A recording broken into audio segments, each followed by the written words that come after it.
12 जून को air India का plane crash हुआ, सैकड़ों लोग मारे गए और देश के गृह मंत्री जी ने साफ कह दिया कि यह एक दुर्घटना थी और इसे नहीं रोका जा सकता था। बात खत्म, पैसा हजम। सही बात है, हादसे नहीं रोके जा सकते, मणिपुर नहीं बच सकता, पहलगाम हमला नहीं रोका जा सकता, भगदड़ नहीं रुक सकती। सिर्फ विधायक खरीदे जा सकते हैं, सरकार गिराई जा सकती है, ईवीएम हैक की जा सकती है, चुनावी रैली की जा सकती है और सिंदूर बांटा जा सकता है ना? आखिर सरकार का काम क्या है भाई? दंगे नहीं रुक सकते, आतंकवादी पकड़ नहीं सकते, शिक्षा व्यवस्था तबाह है, स्वास्थ्य सुविधाओं से मतलब ही नहीं है, बेरोजगारी रिकॉर्ड तोड़ रही है, महंगाई कमर तोड़ रही है, रुपया धूल चाट रहा है, बेरोजगार धूल फांक रहा है। फिर सरकार का काम क्या है? अमेरिका से ऑर्डर लेना, या आईपीएल क्रिकेट करवाना, या सट्टेबाजी करवाकर देश भर को जुआरी बनाना? आखिर काम क्या है सरकार का? अमेरिका से भारतीयों को जंजीरों में बांध कर भेजा गया और आपके मुंह से चूं तक नहीं निकली।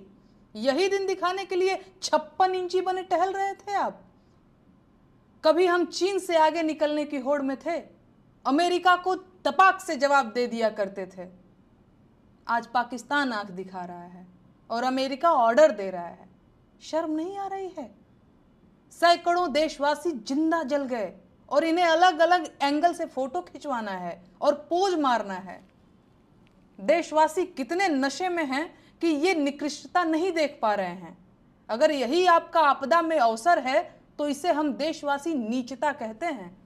इस देश की जनता ने कैसे कैसे लोगों को सिर पर बिठा रखा है। पर्ची निकालने और भविष्य बताने वाले बाबाओं ने विमान दुर्घटना के बारे में पहले ही क्यों नहीं बताया? इन्होंने प्लेन क्रैश की पर्ची क्यों नहीं निकाली?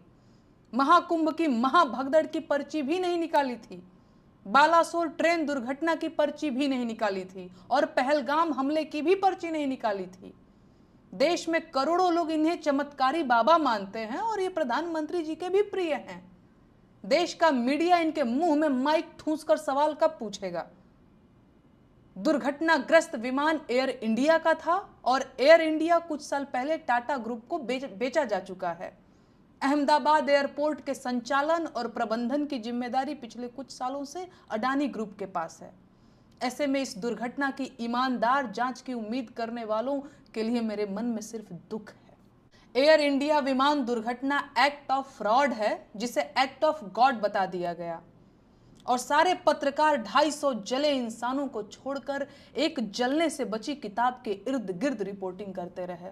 और अब तमाम लोग मेरी संवेदनशीलता पर सवाल उठा रहे हैं और फिर से वही राग अलाप रहे हैं कि चुप रहो, देश संकट में है, अभी चुप रहो। जबकि सच ये है कि जब से ये लोग सत्ता में आए हैं, देश तभी से संकट में ही है।